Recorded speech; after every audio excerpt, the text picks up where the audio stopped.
ada satu kasus yang cukup menyedot perhatian banyak orang, Ya, yang kebetulan itu menimpa pimpinan, mantan pimpinan saya di KPK, muncrat itu. hampir muncrat mantan pimpinan. Sebenarnya kenapa foto itu menjadi menarik? Karena sebelumnya, bahkan sehari sebelumnya, itu Firly itu sempat membantah dia itu. Dia Mm. membantah bahwa dia tidak pernah bertemu dengan SYL di luar forum resmi kenegaraan. Tiba-tiba besoknya, dang, langsung viral kan. Langsung terbantahkan bahwa mereka pernah bertemu di forum tidak resmi. Nah, Bohong ya berarti. ya, kalau orang itu, kalau bohong, dia saya udah hafal, emang sukanya bohong gitu.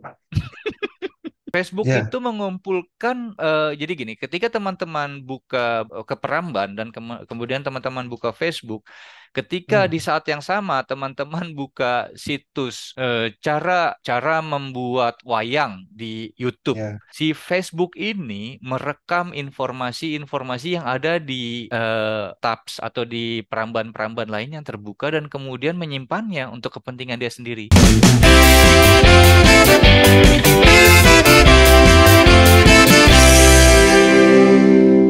Salam riang gembira. Salam riang gembira. Halo kawan-kawan, kita jumpa lagi di Kamar Siber bersama rekan kita Bang Aib. Halo Bang Aib, Halo, apa kabar? saya sehat Bang Aul. Waktu sekarang kita berbeda lebih lama 1 jam karena sudah masuk musim. Daylight saving. Iya, Dari, benar dari sekali. savingnya udah cabut ya. 7 jam kita sekarang. Iya, Berarti di sana masih sore ya. Di sini masih jam sore. setengah 10 malam. Oke. Ya, masih sore di sini. Bang Aib, kita hari ini Bang Aib, kita akan ngobrol-ngobrol tentang bukti elektronik Bang Aib. Nah, kita tahu ya, ini mungkin dalam 10-15 tahun terakhir ya, ketika teknologi digital ini berkembang cukup pesat, terutama ketika smartphone menjadi menjadi barang yang hampir dimiliki oleh semua orang, dan juga banyaknya penggunaan eh, notebook, komputer segala macam, bukti elektronik itu menjadi kunci bagi penegak hukum dalam mengungkap suatu kejahatan. Apapun jenis kejahatannya, maupun itu tindak pidana umum, tindak pidana korupsi, dan lain-lain. Nah, hari ini kita pengen dan berbagi dengan teman-teman sekalian di rumah, baik yang menonton YouTube maupun mendengarkan di Spotify, tentang bukti elektronik. Nah, Bang Haib, mungkin kita eh, mau tahu dulu nih, apa sih itu yang namanya bukti elektronik itu, definisinya Bang Haib? Mungkin secara umum Bang Haib. Ya, terima kasih Bang Aul. Secara umum saja bukti elektronik yang sering sekali kita dapatkan di lapangan, yaitu antara lain adalah surel, surat elektronik, Email ya. kemudian foto, foto digital, Hmm. kemudian video, Hmm. am, kemudian juga suara. Jadi, Rekaman suara ya. ya rekaman suara. Nah, itu yang biasa kita jumpai. Juga ada lagi selain itu yaitu jejak digital. Itu juga Oke. salah satu bukti elektronik yang hingga saat ini sering sekali digunakan oleh pengadilan-pengadilan atau proses penegakan hukum yang ada di seluruh dunia. Jadi bukan cuma di Indonesia saja, Bang Aul. Betul, betul. Ini udah seluruh dunia udah memakai bukti elektronik dalam pembuktian ya Bang Aib ya.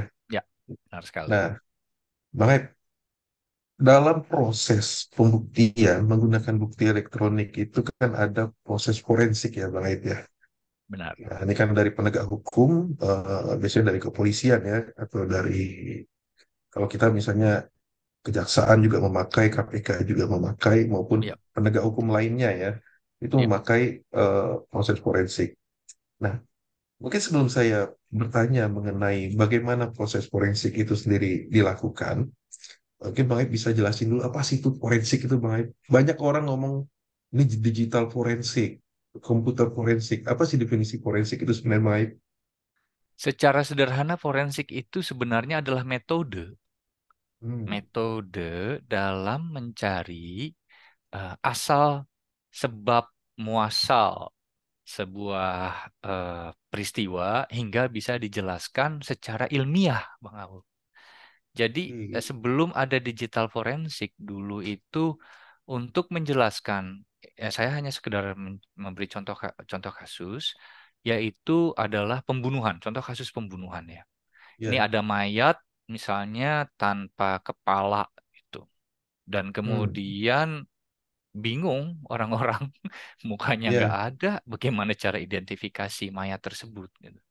Lalu Hmm. kemudian metode forensik adalah metode untuk mengidentifikasi siapakah orang ini, Hmm. siapa identitasnya dia. Dan Hmm. kemudian bukan cuma hanya siapa, tapi juga menjelaskan bagaimana cara, waktu, dan mungkin Hmm. pelaku pembunuhan jenazah tersebut. Jadi ini Oke. sebenarnya adalah sebuah metode. Metode ya. Oke, oke. Berarti kalau kita bicara digital forensik atau computer forensik, berarti metode yang digunakan eh, untuk apa namanya menjelaskan sebuah peristiwa yang berkaitan dengan proses apa ya? eh, Kalau digital berarti kan eh, apa namanya buktinya itu bukti digital ya. Ya, Atau benar komputer berarti sekali. kan alatnya itu adalah komputer yang digunakan ya Bang Aib ya. Benar sekali, benar sekali. Benar Nah, Bang sekali. Aib, Ya, tadi Bang Aib jelasin contoh-contoh bukti digital itu antara lain adalah foto ya. ya, Nah, saya kebetulan ini di Indonesia nih saat ini ya berapa minggu belakangan ini tuh ada satu kasus yang cukup menyedot perhatian banyak orang ya. yang kebetulan itu menimpa pimpinan mantan pimpinan saya di KPK. Muncrat itu. Hampir muncrat mantan pimpinan. Iya, Mm, ya beliau adalah senior saya dulu, mm, mm, Pak Firly Bahuri, mm. yang diduga melakukan pemerasan atau menerima suap atau menerima gratifikasi dari ex mantan Menteri Pertanian Ya, atau mantan Menteri Pertanian, Bapak Syahrul Yassin Limpo. ya, Nah, itu yang menarik itu Bang Aib, eh, itu sempat viral itu. Ada foto mereka ketika di lapangan bulu tangkis gitu. Ketika Firly mungkin kayaknya lagi main bulu tangkis atau selesai main bulu tangkis, mereka duduk berdua, ada juga foto mereka lagi bertiga. Nah, ini sebenarnya apa ya? Kenapa foto itu menjadi menarik? Karena sebelumnya, bahkan sehari sebelumnya, itu Firly itu sempat membantah dia itu. Dia mm. membantah bahwa dia tidak pernah bertemu dengan SYL di luar forum resmi kenegaraan. Tiba-tiba besoknya dang langsung viral kan, langsung terbantahkan bahwa mereka pernah bertemu di forum tidak resmi. Nah, Bohong ya berarti. ya kalau orang itu kalau bohong dia saya udah hafal emang sukanya bohong gitu. No comment nih. Saya. Iya, kita nggak usah bahas itu, nanti saya emosi. Enggak. Eh, Jadi maksudnya gini, bagaimana sih sebenarnya proses pembuktian ketika penegak hukum menemukan bukti berupa foto seperti itu? Itu apa saja yang harus diperhatikan oleh penegak hukum itu agar foto tersebut dapat digunakan sebagai bukti yang sah di persidangan? Ya, terima kasih Bang Aul. Ini pertanyaan yang bagus. Jadi salah satu salah satu persyaratan bukti itu adalah otentik. Jadi Oke. apakah bukti foto itu otentik? Jadi secara sederhana, apakah orang yang ada di foto itu adalah Firly Bahuri? Yang pertama, Hmm, jika ada orang lain di sana, apakah foto orang yang di sana itu adalah foto Syahrul Yassin Limpo, info. Hmm, mantan menteri yang pertanian. diduga mantan menteri pertanian yang diduga tengah memiliki perkara. Jadi eh, kita di sini sebagai em, seorang yang melakukan proses autentikasi, kita sebenarnya tidak begitu peduli jujurnya apakah ini Firly Bahuri Hmm, atau SYL di foto itu. Yang kita ingin tahu adalah Hmm, benarkah ini foto bukan manipulasi? oke. Jika benar, di sana ada cara-caranya.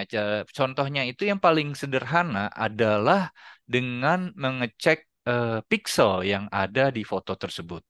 Jadi dengan Ah, proses tertentu kita bisa melihat, misalnya ini saya sorry saya mohon maaf dengan pakai iya, menyebut merek ya, iya, iya. dengan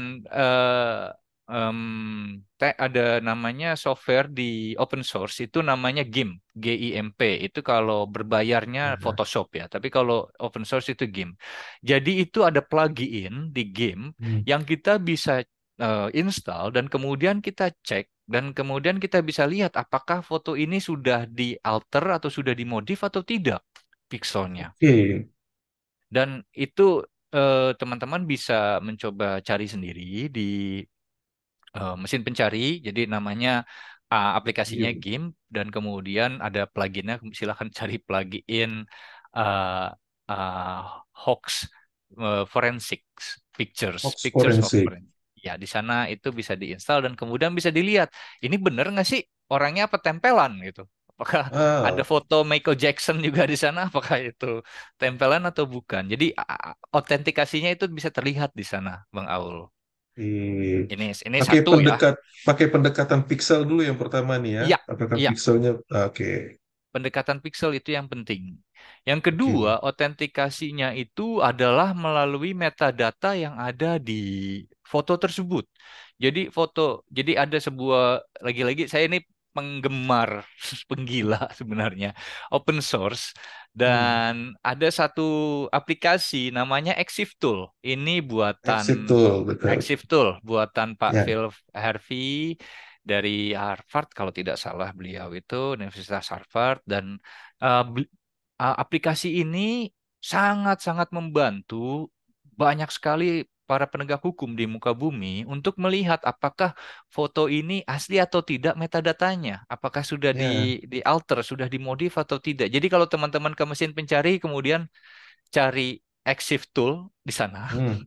Hmm, dan exit itu tool ya. teman-teman akan dapat dua pilihan. Satu untuk pilihan online, teman-teman bisa upload sendiri fotonya dan bisa lihat kapan foto ini diambil, di mana lokasinya, dengan kamera apa, dengan device Oke. apa. Itu adain. Dan kemudian juga kalau memang tidak percaya online bisa download sendiri. Ini saya mohon maaf, ini kita tidak di endorse oleh pihak-pihak manapun Iya, juga. iya. Saya hanya cerita bagaimana sih seorang penyidik bekerja dalam dan penyelidik bekerja dalam mengidentifikasi autentikasi barang bukti digital dalam konteks ini adalah foto gitu. Iya, iya.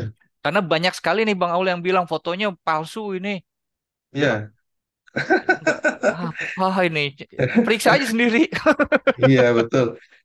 Sebentar, baik. Baik tadi menjelaskan ya, ada kata-kata metadata. Ini kan Ya, mungkin penonton kita ini kan eh, banyak kan bukan bukan apa ya praktisi di bidang IT ya, banyak ya. kan awam. Nah, metadata itu apa sih, Bang? Mungkin metadata itu kan sering kita dengar ya di berita, di Ya, segala macam dalam pembuktian. Nah, itu secara definisi itu metadata itu apa sih?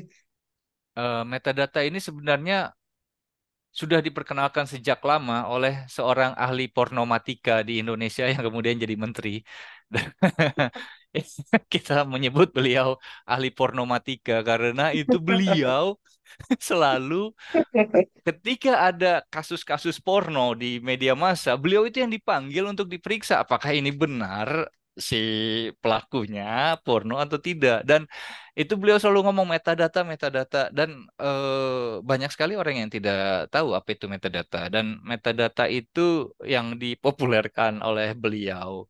Itu sebenarnya adalah informasi, sejumput informasi yang ada di artefak digital kita. Jadi begini Bang Aul, ketika kita mengambil foto dengan HP, Ya, si foto ini tidak hanya menyimpan foto yang ada di hadapan muka kita, tapi foto oke. ini menyimpan informasi kapan foto itu diambil. Hmm, Kalau oke. GPS saja dinyalakan, di mana posisi lokasi foto itu diambil itu kalau tidak salah 3 meter radius ya. Gila itu, sangat Hmm, sangat spesifik. Yang iya, ketiga, dengan device apa foto ini diambil. Yang keempat, yang lebih oke. parah lagi, kadang-kadang bisa tahu siapa username atau email yang mengambil foto ini. Iya, iya, iya, iya. Berarti itu informasi itu semua itu disebut dengan metadata ya. Iya, benar sekali. Dan ini, informasi-informasi ini ada di Hmm, balik layar sebuah foto, sebuah hmm, video, sebuah hmm, rekaman suara, sebuah surat elektronik. Bahkan hmm. informasi-informasi ini juga ada ketika eh, Bang Aul mengunjungi website. Di sana itu informasi-informasi tersebut Bang Aul dikumpulkan. Jadi contohnya ini kita nyebut merek lagi Hmm. nih. Ya, Facebook. Facebook ya. itu mengumpulkan jadi gini, ketika teman-teman buka keperamban dan kemudian teman-teman buka Facebook, ketika Hmm, di saat yang sama teman-teman buka situs cara membuat wayang di YouTube. ya. Si Facebook ini merekam informasi-informasi yang ada di eh, eh, tabs atau di peramban-peramban lain yang terbuka dan kemudian menyimpannya untuk kepentingan dia sendiri. Dan itu salah satu Ah, juga informasi-informasi yang ada di belakang layar. Itulah kira-kira contohnya. ya, ya, ya. Ya, kalau Facebook emang ngeri ya. Makanya kita sering habis browsing apa, tiba-tiba kita buka Facebook, itu udah muncul aja ya di Facebook kita ya. Bukan cuman itu, kadang-kadang kalau mikrofon kita dinyalakan di Facebook, kadang-kadang Facebook suka merekam tanpa sengaja dalam tanda kutip. Iya, iya, iya. Emang nakal memang Facebook ini. Nah, itu Bang Aib. Tadi kan Bang Aib jelasin ya, Hmm, bahwa ketika kita mengambil sebuah foto atau video atau merekam suara ya, hmm, menggunakan, kita contohnya gadgetnya handphone aja lah Bang Aib. hmm, hmm, hmm, hmm, Menggunakan smartphone kita, hmm, bahwa hmm. di dalam itu ada metadatanya, tersimpan semua di sana. Ya, Baik itu lokasi, baik itu tempat, baik itu waktu, baik itu juga siapa yang mengambilnya, device yang digunakan. ya, Nah, gimana kalau seandainya itu kan berarti ketika bukti elektronik tadi diambil dari device-nya langsung, itu kan ya, metadatanya ada, ya, dipastikan ada gitu ya, dipastikan ya, ada. Mungkin ya, walaupun kadang itu pengalaman saya sih yang sering nggak ada itu ya lokasi sih. ya, Eh, Kadang kita jarang mengaktifkan GPS juga kan. Nah, ya, tapi secara umum itu ada. Nah, bagaimana kalau seandainya kita mendapatkan sebuah foto yang itu sudah tersebar melalui media sosial ya. maupun melalui aplikasi chat. Nah, seringkali kan kita di forward kan, kalau zaman saya dulu masih sebagai penyelidik KPK, sering dari Hmm, informan, tiba-tiba kita nggak kenal itu siapa, dia kirim foto, cek, cek, cek, cek, kita nggak tahu, Pak, ini bukti ini Pak, dia ketemu hmm, di sini Pak, gitu kan. Nah, hmm, permasalahannya adalah yang timbul ketika kita menerima foto atau video atau file elektronik itu melalui aplikasi hmm, chat hmm. maupun sosial media, itu kan metadatanya sudah rusak ya Bang Aib ya, karena udah dikompres ya. Ya, Nah, itu gimana cara kita meyakini otentifikasi atau keaslian dari bukti-bukti itu Bang Aib? oke. Jadi ada dua teknik lagi nih Bang Aul untuk Oh, oke. meyakinkannya. Oke. Tadi Yaitu pertama ya pertama autentik. pixel ya. Iya, pixel, authentic pixel, dan Hmm. kemudian metadata. Yang Hmm. kemudian itu metode yang selanjutnya adalah kompletan bukti. Tadi kan Bang Aul bilang foto tret tret tret tret. Jadi bukan cuma satu kali foto Ya, ini diambil. Sepengetahuan saya di pengadilan itu biasanya tidak bisa hanya berdasarkan eh, satu bukti saja. Maka itu, betul ini betul. banyak sekali orang yang berpikir foto Firly dengan SCL itu palsu.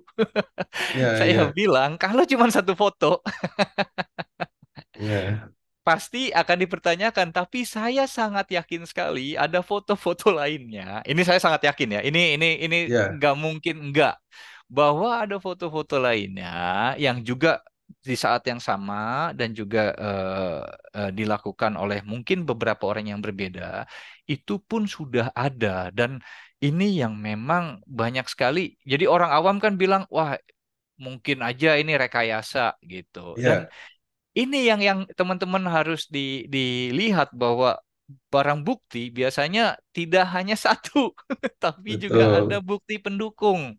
Hmm, Ini yang menarik, maka itu biasanya ada barang bukti yang lainnya, bukti pendukung. Inilah yang dilihat konteksnya. Ketika bukti disajikan, bukti itu jadi jelas, lengkap dan mencerminkan seluruh cerita gitu. oke. Jadi Itu bukti elektronik itu tidak bisa berdiri sendiri ya, harus ada bukti lain atau keterangan lain yang memvalidasi dan memverifikasi sebuah bukti elektronik gitu maksud Bang Aib ya. ya benar sekali. Ini Oke. setahu saya ya, sehingga saat ini sepengalaman saya pengadilan itu biasanya maksudnya gini loh, pengawul. Hmm, Foto yang kita lihat di media massa kan cuma dari satu sumber. ya. Dan kan kita nggak tahu nih sebagai orang awam. Kalau saya Hmm, yakin sih para aparat penegak hukum punya beberapa bukti-bukti lainnya. Dan hmm, itu saya pikir yang karena akan mengganggu proses hukum yang akan berlaku, maka itu bukti-bukti tersebut hanya mungkin bisa disajikan nanti di pengadilan saja. Itu ya, ya, setahu saya ya, Bang Aul. Itu satu. Jadi ada ya, konteksnya komplit. ya, ya. Yang kemudian selanjutnya lagi adalah dapat diandalkan. Jadi ini Hmm, dapat diandalkan yaitu adalah bisa direproduksi. Jadi contohnya, hmm, ketika foto itu diambil dari HP, itu yang setahu hmm, saya, apakah orang lain juga bisa mengambil foto dari HP? Jadi contohnya gini ya, saya sorry nyebut ya, ya. nyebut merek lagi. Bang Aul punya HP, HP-nya Android. Android misalnya mereknya misalnya mereknya Hmm, Samsung. Dan hmm, kemudian orang lain tidak ada hubungannya dengan Bang Aul, hmm, tidak memakai HP Bang Aul, tapi punya HP yang sama. hmm, Nah, kemudian si orang itu apakah dia bisa memfoto? Jadi tidak hmm, penting fotonya di lokasi yang sama, ada di tempat yang sama, itu tidak penting. Yang penting adalah apakah dia bisa memfoto dengan device Samsung tadi yang punya dia. Jika bisa, hmm, pengadilan bilang, oh dia bisa motret, ada buktinya melalui ini. Oh, orang lain yang tidak ada hubungannya sama sekali dengan cerita ini, dengan menggunakan perangkat genggam yang bermerek sama atau memiliki karakteristik yang sama, pun bisa melakukan foto dengan kamera perangkat hmm. genggamnya dan itu dapat direproduksi dan itu salah satu bukti yang sangat bisa diandalkan di pengadilan. Oke, jadi sebenarnya, jadi ini jadi clear ya bahwa eh, sebuah foto atau kita ngomong foto aja lah karena konteksnya Firly tadi kita kasih contoh ya Mm-mm, Firly dan mm, SCL ya bahwa mm. sebuah foto itu ada banyak metode ya ternyata empat ya tadi yang dijelaskan Bang Aib tadi untuk Ya, memastikan autentifikasi dan juga reliabilitas ya apa namanya kehandalan dari bukti tersebut ya. ya, Nah, Bang Aib, kalau kita eh, bicara dalam proses pembuktian menggunakan bukti elektronik ini, Bang Aib, kalau saya pribadi sih ya, selama mm, saya hampir 15 tahun di KPK ya, mm, kalau saya sangat mengandalkan bukti-bukti elektronik. Karena ya, ya kita harus sadari ya, bahwa bukti kejahatan yang dilakukan oleh seorang penjahat itu paling banyak berada di alat komunikasinya. benar, Terutama handphone ya. Baru setelah benar itu sekali. laptop maupun komputer tempat dia bekerja. Nah, Ya, makanya kita tidak mengajarkan orang untuk berbuat jahat ya, tapi yang makanya saya mengingatkan kepada teman-teman semua, para pendengar, para penonton program ini, ya sangat berhati-hatilah bahwa kita kadang merasa bahwa kita tidak ada yang mengawasi, tapi ini sebagai contoh ya Bang Ib ya, Hmm. Handphone kita itu membuktikan apa yang kita lakukan. Ini contoh sederhana Bang Ip. Saya pernah menggunakan ini. Bahwa ada orang yang di handphonenya itu, dia selalu mengaktifkan GPS. Hmm. GPS-nya selalu aktif, ya mungkin karena dia gaptek juga ya. Makanya daripada ribet, dia biasa menggunakan apa aplikasi apa seperti Google Maps untuk Hmm. kemana-mana, sehingga selalu aktif. Sehingga ketika dia berbohong, ketika saya tanyakan pada tanggal segini, jam segini, kamu ada di mana? Dia bohong kan? Oh iya, saya di rumah. Saya nggak pernah ketemu dia. Saya nggak ada janjian kok, gitu kan. Sementara ketika saya buka handphonenya saja, saya buka timeline di Hmm. apa namanya di Google Maps-nya, itu Hmm. berbicara lain. Nah, itu kan dia nggak bisa bohong gitu loh. Kalau gimana caranya dia di rumah, handphonenya ada di tempat yang jauh, yang jaraknya itu Hmm. mungkin Hmm. berpuluh-puluh atau beratus kilometer dari rumahnya. Hmm. Nah, Bang Ai punya punya cerita-cerita menarik seperti itu nggak terkait dengan bukti-bukti elektronik ini? Wah, ini saya nggak boleh nyebut nama ya. Nah, contoh aja, contoh. Bukan John Doe, Paijo atau siapa silakan. Fulan, Bulan. Pak Budi dan Mawar. eh saya waktu itu gini, ada kasus seorang pejabat tinggi negara yang sering bicara mengenai moral, mengenai kehidupan, bagaimana cara hidup sesuai dengan tuntutan agama dan moral yang ada. Jadi si Hmm. bapak ini mencoba menyerang. Yang jadi masalah adalah si bapak ini menyerang banyak sekali pihak-pihak di Indonesia Hmm. Menyerang ini dan dalam artian apa, Bang Aib? menyerang dalam verbal ya, menuduh Oke. pihak-pihak lain kafir atau murtad atau Hmm. sangat tidak baik bahasanya dan Hmm. ya kurang-kurang baik lah ya. Dan kemudian si bapak ini eh, tanpa sengaja suatu hari kita tidak tahu ya itu suatu hari foto-foto yang diduga beliau itu tersebar di sosial media. Hmm. Pada saat itu Twitter, Hmm. sekarang X ya. Eh, Hmm. di sana si bapak ini terlihat tengah eh, melakukan ibadah gitu. Hmm. Keren. Tapi di foto itu terlihat juga sepasang kaki wanita yang tidak mengenakan pakaian bawah dan kemudian ada dalam satu frame bapak tersebut. Dan kemudian si bapak membantah gitu.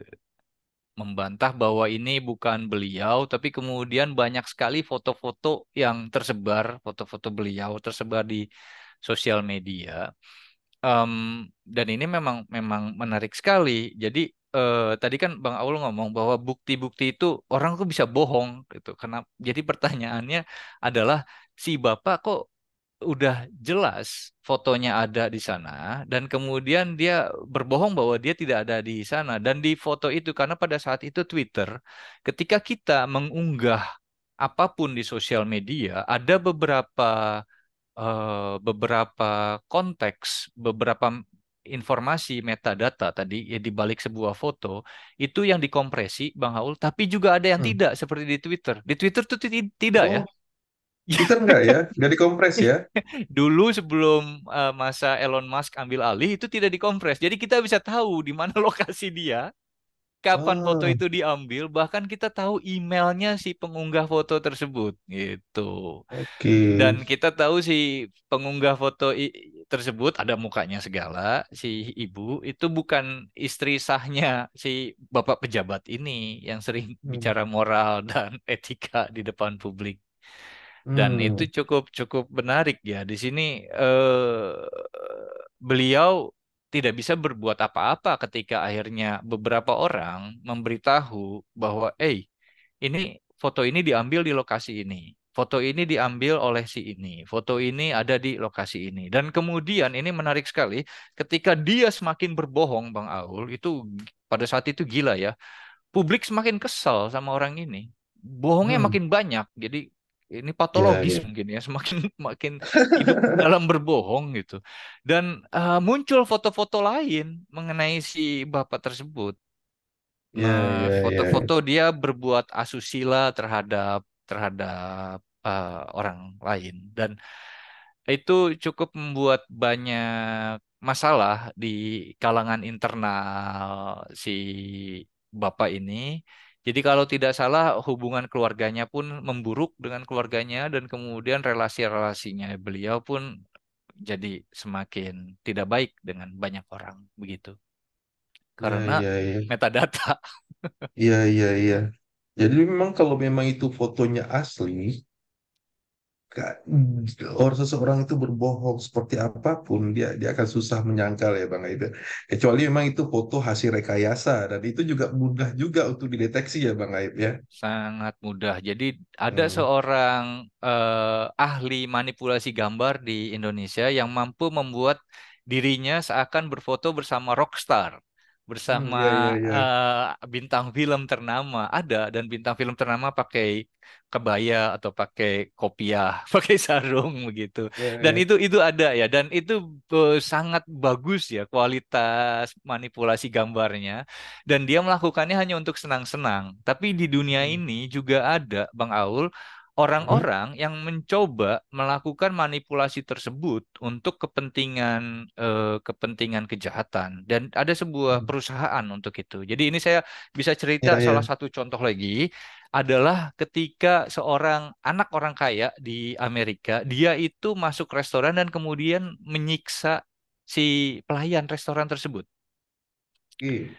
Dan kemudian itu fotonya dan videonya tersebar di mana-mana viral. Ada Hmm. sebuah perusahaan yang saya tidak bisa sebut namanya dan lokasinya.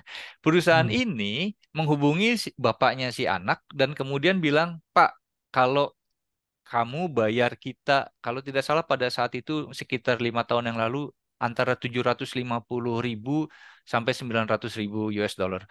Kalau Hmm. kamu bayar kita segini, kita akan menghapuskan jejak-jejak digital kamu yang ada di seluruh internet." Hmm. Ada itu. Ada Dan ya, jasa itu ada ya. ada jasa itu Hmm. ada.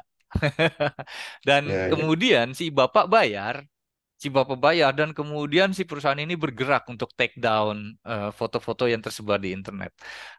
Masalahnya adalah eh, orang mungkin lupa, apalagi bangsa kita ya Bang Aul, bangsa yang mudah lupa dan bangsa pemaaf. Ya, betul. Tapi internet itu tidak seperti bangsa kita. Internet itu masih aja saja bisa ditemui jejak-jejak digital, dan kemudian orang mengambilnya dan kemudian memposting ulang di sana. Dan itu pasti akan selalu ada. Jadi Ya, ya, ya, ya, ya. mungkin Pak Firly dan Pak SYL saat ini bisa, saya nggak tahu perkembangannya nanti di masa depan bagaimana, bisa mengelak dan Ya, bisa berbuat lanjut lain, tapi jejak digital itu kejam. ya, ya, betul, betul. Kalau saya sih yakin ya, sekali ini Firly nggak akan lepas, baik. Balik lagi kita bahas ini, bahas.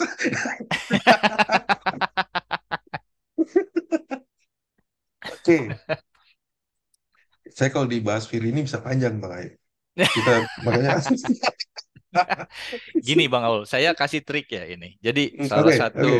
salah satu trik itu adalah kita harus buta dalam proses identifikasi jejak forensik ini. Ya, Kita sebagai eh, orang yang mencoba melakukan analisa, kita harus tidak peduli dia itu siapa, apa hmm, pekerjaannya, apa latar belakang ceritanya, kita tidak boleh peduli. Yang kita harus pedulikan adalah apakah bukti ini bisa dipercaya oleh atau tidak?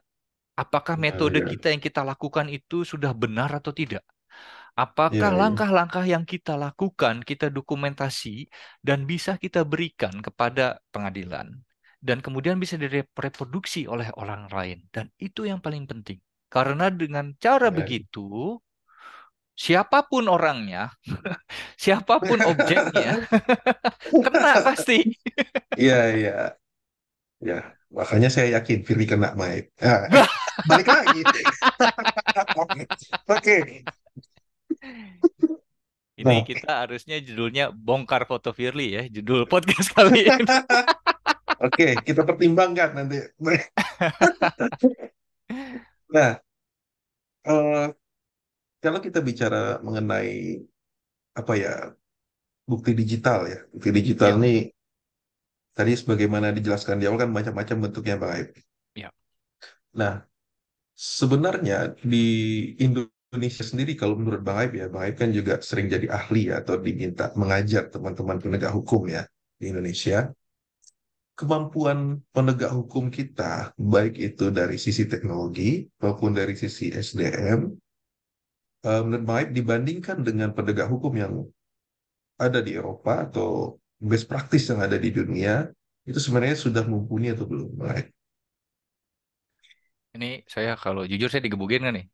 Enggak, enggak lah, kita kita kan diskusi ini. Saya Kalau jujur yang marah, digebukin sama teman-teman. kalau Ah, ada belum yang marah tahu. kita minta maaf Bang Aib. Iya Kalau yang benar. marah kita minta maaf di depan kita. Iya. Jadi sebelumnya saya minta maaf dulu lah kalau gitu. Jadi itu Bang Aul ada satu kendala yang saya tahu buat para penegak hukum di Indonesia, benchmarknya kita, jadi barometer tolok ukurnya kita itu kita lumayan tertinggal ketimbang dengan penegak hukum yang ada di negara-negara lain, di ASEAN, di Uni Eropa, dan juga di Amerika Serikat. Itu sudah jelas ya. Tertinggalnya di mana? Oke. Tertinggalnya adalah bahwa penegak hukum kita masih sering, bukan sering, pada umumnya menggunakan Ya. tools buatan pihak lain atau dari negara lain. Dan ini yang Oke. jadi kita hanya pengguna, konsumen di sini. Kita Ya, bayar ya. subscription, bayar langganan ke negara lain gitu. Dan em, yang saya sangat sayangkan adalah bahwa penegak hukum kita belum banyak yang Hmm. mampu membuat aplikasi sendiri Oke. untuk melakukan proses proses penyelidikan maupun penyidikan digital. Em, Saat ini kami sedang menyiapkan, memang ada program untuk menyiapkan para teman-teman yang bergerak bekerja di bidangnya agar lebih mampu dan mumpuni membuat sendiri aplikasi tersebut. Itu. Ini kalau ngomong Oke. benchmark ya, kalau mau Ya, negara ya, lain ya. ya.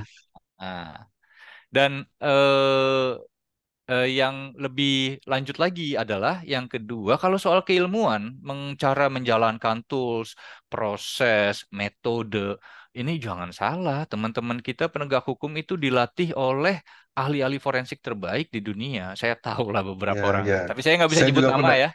saya juga pernah dapat pelatihannya. Saya juga pernah dapat pelatihannya. Saya nggak boleh nyebut nama Ya, institusi dan oke.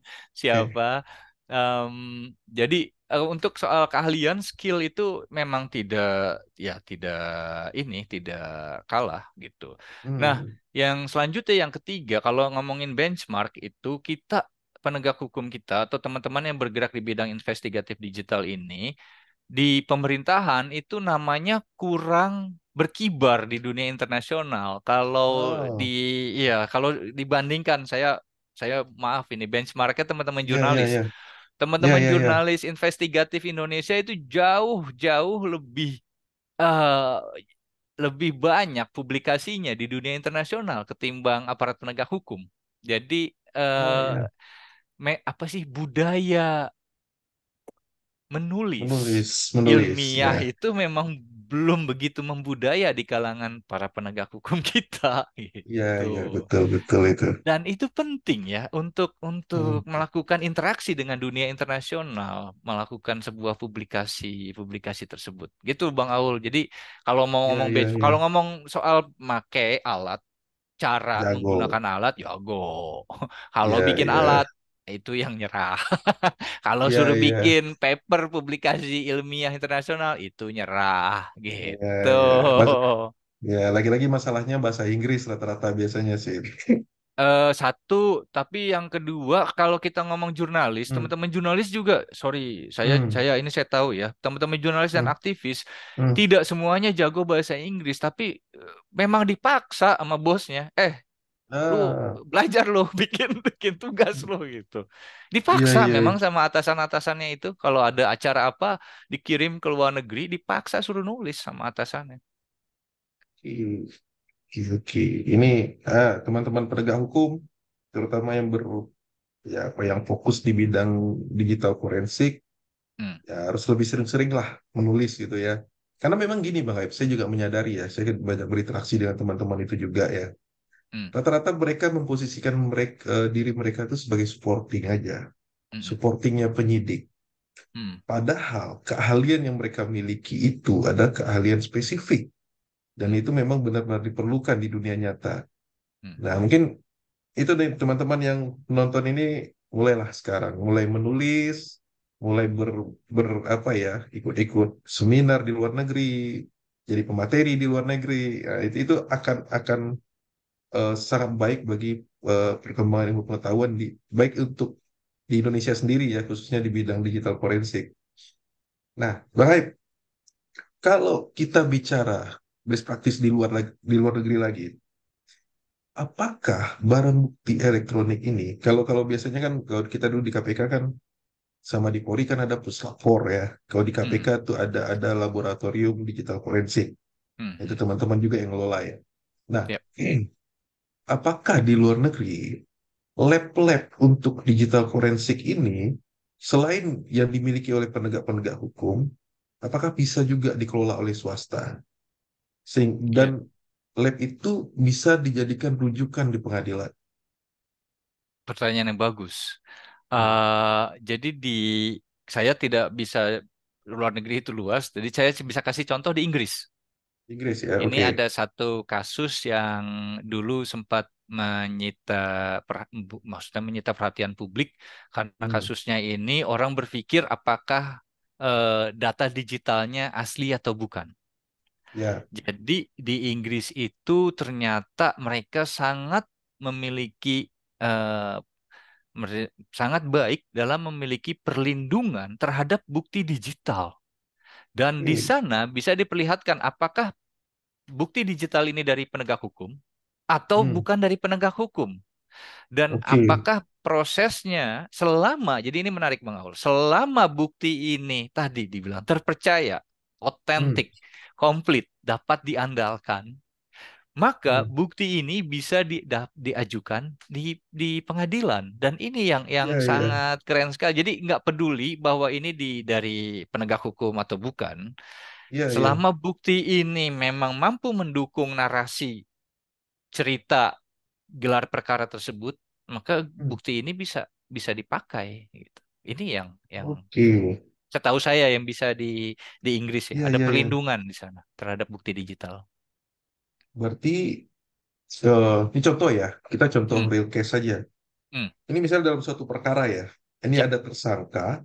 ya, Tersangka ini kan ada alat bukti elektronik dia. ya, Di satu hal dia diforensik oleh penegak hukum, misalnya ya, polisi ya. ya, Di sisi lain kan dia punya lawyer ya. ya, Dia punya pembela.